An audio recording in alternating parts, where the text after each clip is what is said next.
Hey guys, how are you? I'm out here today. It's a Saturday, it's March-ish, and I'm out here today to get these roses pruned. Now, I did a video about this last year, but I thought I would do it again because it's an important topic for the health of your roses, especially when we're getting into spring. As you can see, I've got some flowers and foliage already starting to bust out. So I need to get it done quick. So the only thing that I need are shears and leather gloves and my rose tone, okay, as fertilizer for when I'm done. So basically the biggest thing that you want to do with these rose bushes is you want to make sure that there's lots of air that gets in and through the roses when they leaf out, because that's where you start to get black spot and mildew and a lot of stuff that I never dealt with until the past couple of years. So you want to also remember the three fingers, 3 Ds. You want to take out anything that's diseased, that's dead, or damaged, okay? So, and also any limbs and any branches that are crossing one another, rubbing on one another, that will weaken the plant, it will create damage, and you'll have a distressed rose bush. I am going to go through though and put some rose tone around them. I don't even measure it. There are measurements and things on the back of the bag, which makes it really easy. But I don't measure it. I just take out a couple of handfuls and you just spread it around the drip line of the base of the rose. The drip line is when you're done cutting it back, it's the outer edge of where the leaves are. So because the roots are constantly expanding, and you want to make sure that that fertilizer gets to the roots where it really needs it. So you just pour it around the outer, and I'll show you that.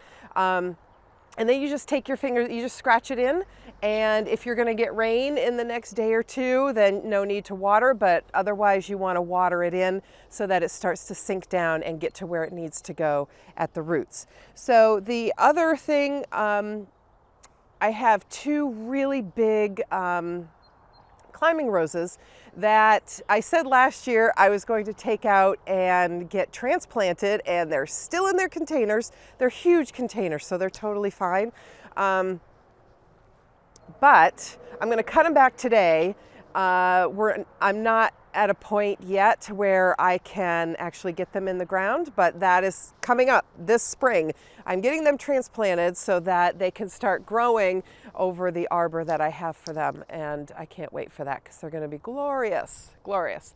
So that is the plan for today, and so I just want to also say that when you're cutting back roses, don't be scared. They like a good prune, okay? And you want to take them back by about 1/3. It looks really scary, but trust me, it is for the health of your plant, and it's really good for them to do that. Even if, like mine, if I can get my Felcos open, even if like mine, they've already started to leaf out, it doesn't matter. It's still, they'll still be just fine. So I'm just going to start in, and as you're going, you'll be able to see what's dead, what's spindly, what's damaged and diseased. And you want to take it back just above a nodule. And that's it. So, anything else? And I'm going to cut this one back pretty far because it's getting kind of unmanageable and really out of control. So I'm going to be cutting it back pretty good, especially ones that are sticking out into our pathway. I want to get those under control.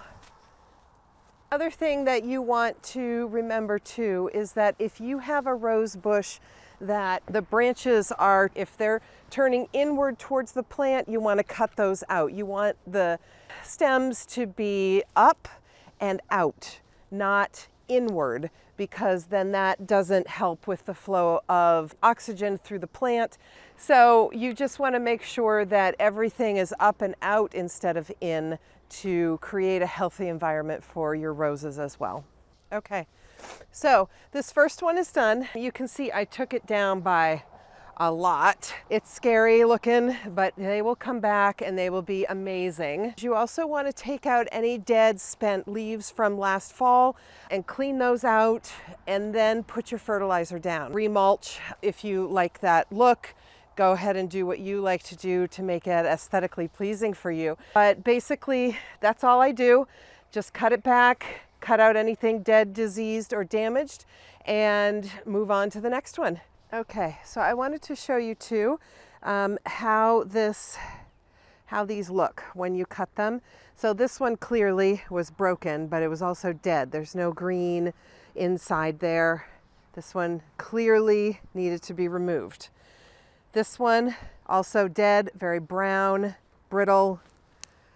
Yeah, totally dead. This one, not dead, still had some growth points on there. But if you look close in there, you'll see where more than likely those spots is where they were rubbing against one another, the branches. And so you just want to cut those out because it is going to invite disease into there. Okay, so that's kind of what you're looking for when I say disease, dead, or damaged. So that's what you want to cut out to make sure that you've got lots of really great stems coming up with beautiful roses on the other end. So the second one is done. They always look a little wonky, not always exactly, you know, but I got to let my perfectionism kind of go because this is nature and it's not supposed to be super perfect, right? So anyway, I'm moving on to number 3. Okay, so they're done. But once you get done with the initial pruning of the larger canes and all the branches and things, then you want to go through and make sure you've got everything out that is diseased, dead, dying, crossing over one another.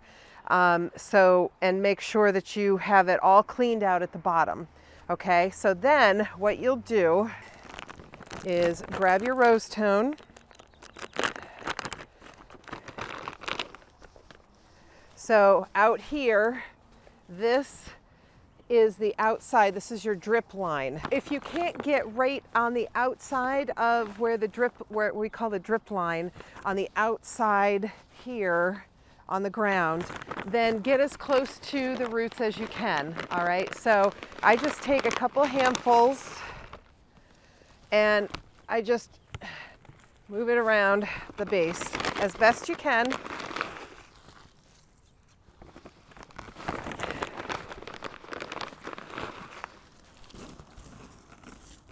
Okay, and then you scratch it in.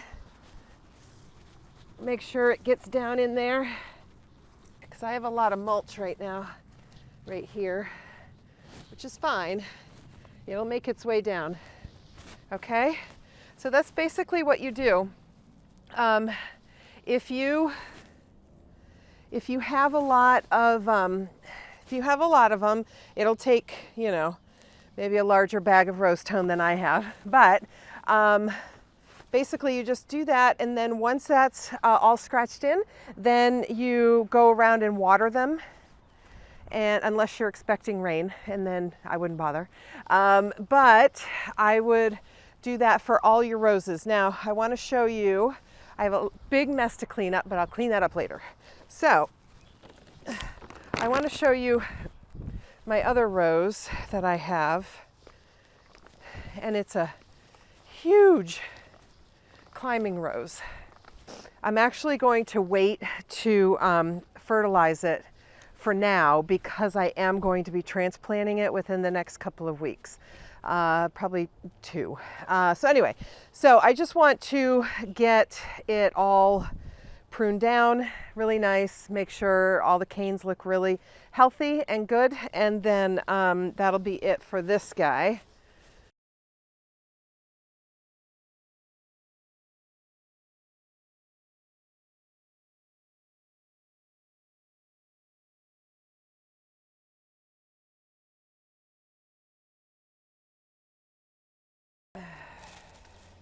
Okay, on to the next one. Now, the next one I'm going to show you are just the small little bitty ones that I have that I just planted in the fall, so that you can see I'm not really doing much at all to them. I am going to give them some fertilizer to make sure that they've got a good fresh start after their great big transplant. I can get you down there. So right here and right there. And I think I still have the tag, so I have a better chance of telling you exactly what it is, because otherwise, forget it. My memory is a wreck. Oh, these are the David Austin Charles Darwin. So I cannot wait. They did have one rose, so I have a rose hip.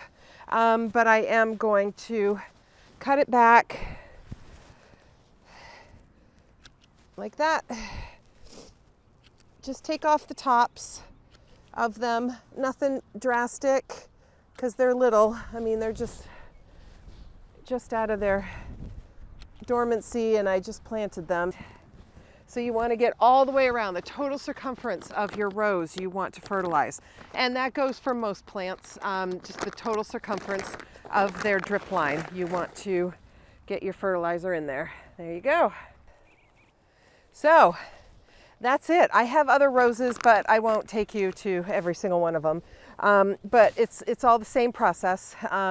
Just cutting them back, cutting out anything that's dead, diseased, dying, damaged.